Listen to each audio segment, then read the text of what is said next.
Olá pessoal, aqui quem fala é o professor Andenberg para mais uma aula de geografia. Essa aula de hoje seria para fazer a correção das atividades do capítulo 5, mas como o calendário está curto, eu vou agilizar os conteúdos e posteriormente eu faço a correção de todas as atividades, tá bom? Eu vou adiantar o conteúdo, o próximo novo conteúdo que vai cair no nosso teste da segunda unidade.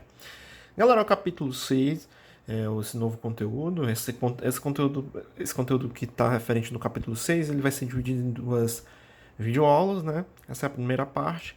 E vamos lá. Regiões geoeconômicas, o norte e o sul. Vamos entender aí o norte e o sul das regiões geoeconômicas. Vou botar logo de cara aqui que mapa é esse. Em primeiro lugar, esse mapa aqui tem um fator econômico. É um fator meramente econômico, da qual descreve que aqueles da região norte são aqueles dos países chamados países desenvolvidos. E aqueles da região sul são caracterizados como países subdesenvolvidos ou países em desenvolvimento. Porque, olhando pelo mapa mundi, nesse viés eurocêntrico, em um perfil eurocêntrico, percebemos que ao norte são os países de fato desenvolvidos e ao sul são os países subdesenvolvidos e países em desenvolvimento. Ah, professor, mas a Austrália e a Nova Zelândia fazem parte do hemisfério sul, mas são caracterizados por hemisfério mas são caracterizados como é, região norte, geoeconômico norte, né? Os países do norte. Por quê? Porque tanto a Austrália como a Nova Zelândia têm um parque industrial diferenciado, um índice de desenvolvimento elevado, desenvolvimento econômico extraordinário para sua região e para sua qualidade de vida, renda per capita alta, PIB elevado para a quantidade de pessoas, e etc, etc, etc. Tem uma série de elementos que compõem características de países desenvolvidos. Por isso que eles fazem parte do geoeconômico norte e não sul. Beleza, vamos lá, vamos dar continuidade, vamos falar sobre isso aí. Aí eu vou fazer o panorama geral, que é importante, né? Como é que o capítulo aborda.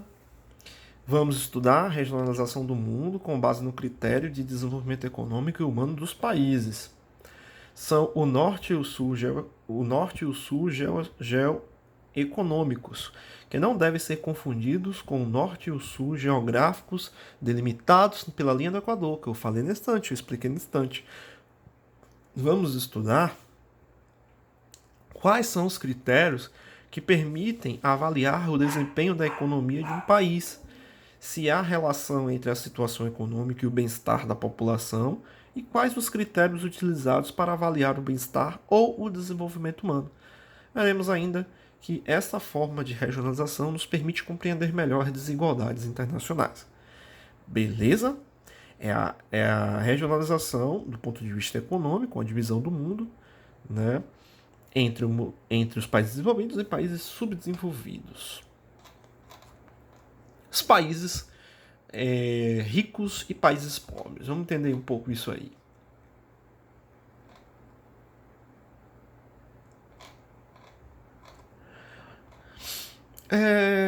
Já sabemos, né, o que é o norte e o sul no campo geoeconômico. Né? Norte, países desenvolvidos, e sul, países subdesenvolvidos e em desenvolvimento.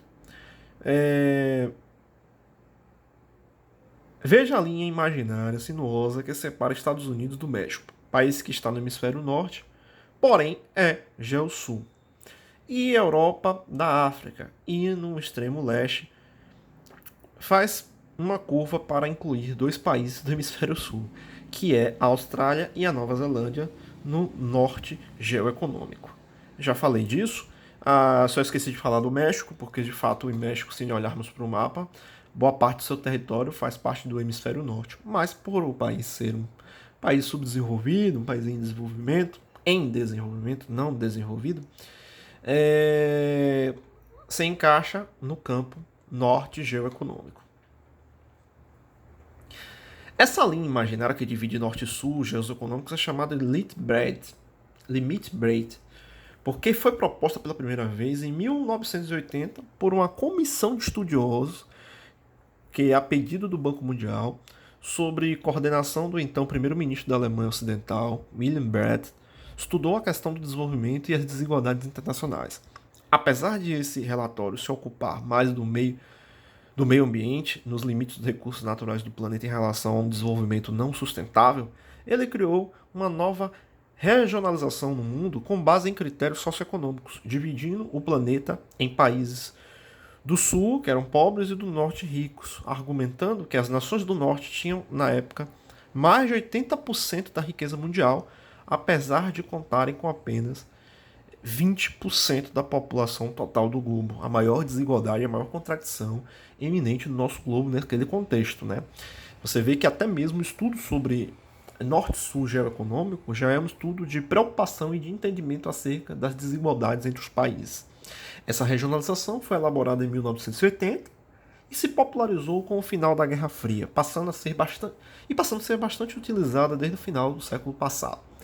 Considera-se que Norte é constituído dos países desenvolvidos há bastante tempo, pelo menos desde o final do século XIX, e Sul os países subdesenvolvidos ou, em alguns casos, em desenvolvimento ou até desenvolvidos recentemente.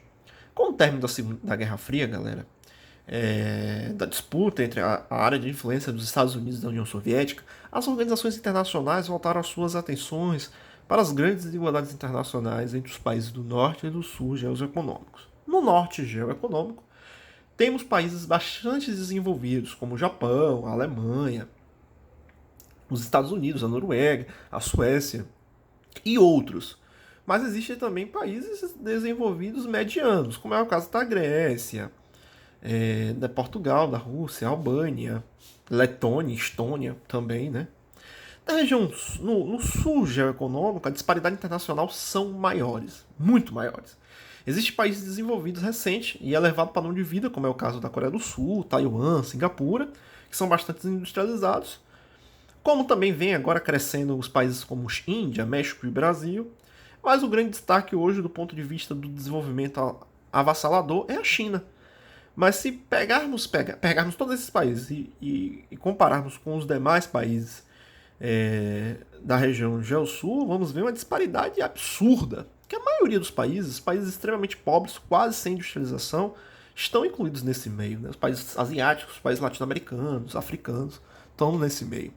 Aqui é uma foto, né, de uma fotografia no centro da cidade de Seul, na Coreia do Sul, em 2017. A Coreia do Sul está no sul geoeconômico, mas hoje a Coreia do Sul vem se destacando no seu desenvolvimento econômico e por aí vai. Já vimos que as diferenças internacionais já se aprofundaram com a Revolução Industrial iniciada em meados do século XVIII, embora até recentemente tenha sido objeto de pouca preocupação devido aos dois fatores principais. Primeiro, porque até o final da Segunda Guerra Mundial, a maioria dos atuais países subdesenvolvidos, e especialmente da África e da Ásia, eram colônia das potências europeias. Como as metrópoles diziam estar modernizando, as suas colônias não admitiam o uso do termo subdesenvolvido, ou a divisão do mundo em países ricos e pobres, principalmente porque as colônias não eram países independentes, e sim áreas sobre as suas responsabilidades. Segundo, porque após o final dessa guerra, o mundo ficou sob perspectiva de uma guerra catastrófica entre Estados Unidos e União Soviética, que disputava a hegemonia mundial e tinha as suas perspectivas, suas respectivas áreas de influência, nas quais, notadamente na América Latina, na Ásia e na África. O importante era o combate ao comunismo no lado norte-americano ou o combate ao capitalismo no lado soviético, e não tanto o combate ao subdesenvolvimento. A preocupação e a compreensão desse termo, subdesenvolvimento, a gente precisa ter uma noção da seguinte maneira. Esse termo ele é bastante antigo, lá desde o início do século XX. A questão é a seguinte maneira. Até o final da Segunda Guerra Mundial, a maioria dos atuais países subdesenvolvidos, especialmente na África e na Ásia, eles eram colônias das potências europeias. Então a Europa não permitia e não aceitava que fossem caracterizadas as suas colônias de subdesenvolvidos. Agora, engraçado que hoje, quando esses países se tornaram independentes e estão de fato em uma situação delicada economicamente, a maioria deles, hoje pode ser chamado de países subdesenvolvidos, né? Era o interesse em jogo. No período da Guerra Fria, quando estava em jogo a União Soviética e os Estados Unidos em disputa pelo mundo, De fato, não teve uma preocupação acerca de países subdesenvolvidos e desenvolvidos. A termologia nessa época era países de primeiro, segundo e terceiro mundo. Vale lembrar que era uma análise também ocidentalizada, da qual o primeiro mundo se caracterizava os países capitalistas desenvolvidos, segundo mundo, países socialistas e terceiro mundo, países subdesenvolvidos. Mas não descreviam dessa maneira. Como medir o desenvolvimento? Países subdesenvolvidos, né? Agora vamos medir o desenvolvimento de um país. Diversos critérios podem ser empregados para calcular o grau de desenvolvimento econômico e social de um país, uma região ou uma cidade. Mas é preciso diferenciar desenvolvimento ou crescimento econômico de desenvolvimento humano ou social. Existe uma diferença absurda entre desenvolvimento econômico e desenvolvimento social.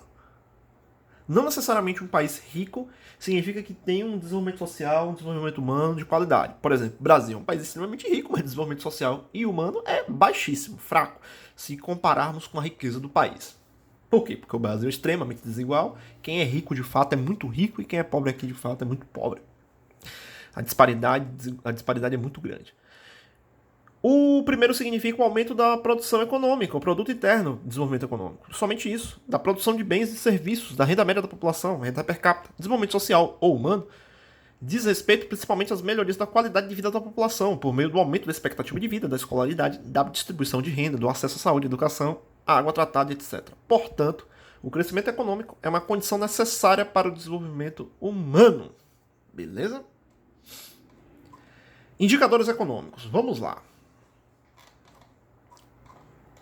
Os principais indicadores utilizados, galera, para medir o desenvolvimento econômico, primeiro o PIB, que é o valor de todos os bens e os serviços produzidos de um país durante um ano, ou um mês, ou um semestre, por aí vai, e a renda média da população, ou renda per capita, tá bom? Esta última, ela tem como objetivo medir inicialmente a moeda nacional em cada país, costuma ser convertida em dólar norte-americano para ter um efeito de comparação com os demais países, para ter uma ideia como é que está o poder de consumo também, e por aí vai.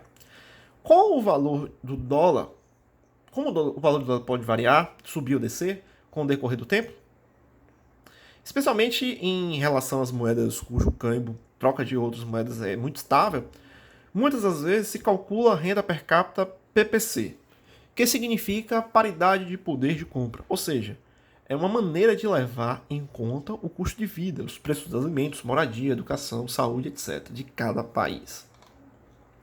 Aqui é um quadro dos dados econômicos dos países norte e sul geoeconômico. Fazendo uma comparação, né, o PIB. Olha o PIB dos Estados Unidos, um país da norte geoeconômico, e é comparado com o PIB do Quênia, um país sul geoeconômico. Qual a diferença? Renda per capita, olha a diferença. O quadro ao lado representa dados econômicos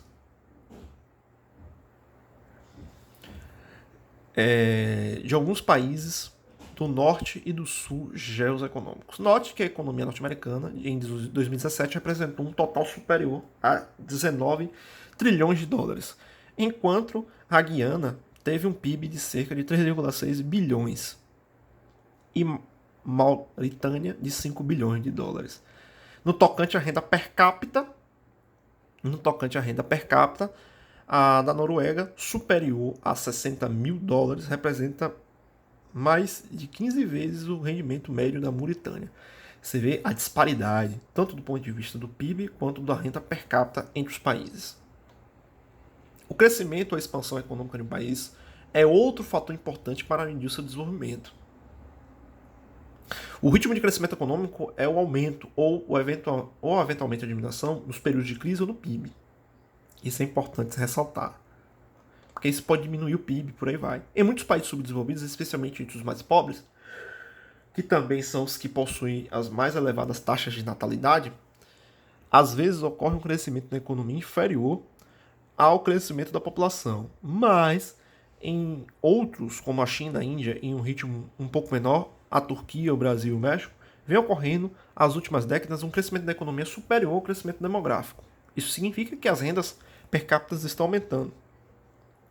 E, teoricamente, a pobreza está diminuindo. O país com a maior economia do mundo, os Estados Unidos, com um PIB de cerca de 19 trilhões de dólares, a China atingiu a cifra de 12 trilhões de dólares no mesmo no mesmo ano. Em contrapartida, os países cujas produções econômicas anuais sequer atingem US$ 1 bilhão, às vezes até menos de 100 milhões. Essa é a grande disparidade do ponto de vista dos PIBs entre países subdesenvolvidos e países desenvolvidos. Somente a produção econômica, isto é, o valor do PIB, não revela as condições de vida da população. Não é somente as condições econômicas, não somente a produção econômica, o desenvolvimento econômico que pode dizer as condições de vida da população. Não é bem assim. Muitos países têm um PIB pequeno e uma população extremamente reduzida, resultando em uma renda média muitas vezes maior do que a de outros países, né, que tem uma população gigantesca. Aqui é um mapa da distribuição de riqueza do mundo. Olha a concentração na região norte. Vou fazer uma comparação para melhor entender o assunto. Por exemplo, imagine duas famílias, A e B, com rendimentos mensais diferentes. A família A tem um rendimento mensal de R$ 6.000 e a família B de 9.000. Aparentemente, a família B vive melhor do que a família A. Afinal, ela tem um rendimento 50% maior. No entanto, a família A é composta somente de duas pessoas, ao passo que a família B é constituída por 12 pessoas. Nesse caso, a família A terá menos despesa com alimentos, remédios, planos de saúde, escola, transporte, etc. O que significa é que bastante provável que ela tenha um padrão de vida melhor do que a da família B, mesmo a família B tendo R$ 9.000. Essa é a comparação que precisa entender. Deve ser levado também a consideração demográfica, né? Por esse motivo que, além do valor do PIB, a renda média das pessoas de um país é importante. Isto é, a sua renda per capita. A China, por exemplo, tem a segundo maior PIB do mundo. Porém, por causa da sua imensa população, que é de 1.386 bilhões de pessoas, a divisão do PIB pelos habitantes resulta em uma renda per capita de $8.000. Muito baixo, né? Uma renda per capita muito baixo comparada à riqueza do país. Embora venha crescendo com rapidez, ainda é inferior à do Brasil, à do México e da Argentina, e tipicamente um país não desenvolvido. Por outro lado, Luxemburgo e Suíça, embora não possuam enormes produções econômicas, tinham em 2017 duas das mais elevadas rendas per capita do mundo, de 104, $103, $104.000, $80.000, respectivamente, a renda per capita desse país. Obviamente porque a população é extremamente pequena e existe um desenvolvimento econômico lá estável e em alta, né? Distribuição social de renda. Outro indicador importante para entender as condições de um país ser desenvolvido ou subdesenvolvido. Distribuição social de renda. A renda média é apenas uma abstração, é uma situação hipotética, pois na verdade uma parcela da população tem uma renda maior e a outra parte dispõe de rendimentos muito baixos, principalmente em países subdesenvolvidos. Isso significa que é importante conhecer como a renda nacional está distribuída entre os habitantes do país, já que uma renda mal distribuída, muito concentrada em poucas mãos, vai resultar em riqueza para uma minoria e uma grande pobreza para a maioria da população. Por isso, essa é mais uma diferença entre os países desenvolvidos e subdesenvolvidos. Enquanto nos primeiros, em geral, a distribuição social da renda nacional é bem mais equilibrada, com desigualdades não muito pronunciadas. Nos países subdesenvolvidos, geralmente, existe maior concentração da renda nas mãos de uma pequena parcela da população. Isso é bastante grave, já que nesses países a renda per capita é inferior à dos países desenvolvidos. Existe uma disparidade muito grande entre os países quando se trata de distribuição social de renda por aí. O Japão, por exemplo, ela tem uma renda média de cerca de 38,4 milhões de dólares em 2017 e 10% mais rico da população fica com 21,7% da renda nacional, ao passo que 60% mais pobre fica com 42,4% desse total. Em contrapartida, no México, onde a renda per capita é de $8.900 nesse mesmo ano, 10% dos ricos dispõe de 38% da renda nacional e 60% dos mais pobres fica com apenas 26% total. Basta fazer alguns cálculos para notar que a renda média dos 60% dos mais pobres no Japão continua elevada, quase $27.500. Ao passo que a renda média de 60% dos pobres no México era apenas de 3,60%, porque há uma disparidade econômica, há uma divisão, uma desigualdade econômica muito brutal se compararmos Japão e México. E isso existe, a gente percebe isso também, reflete, por exemplo, na expectativa de vida, na taxa de mortalidade infantil, no índice de analfabetização, nos estudos de um adulto, leitura de livros, participação das mulheres no trabalho. Esses indicadores são importantes também para compreender o número de médicos e leitos nos hospitalários e por aí vai.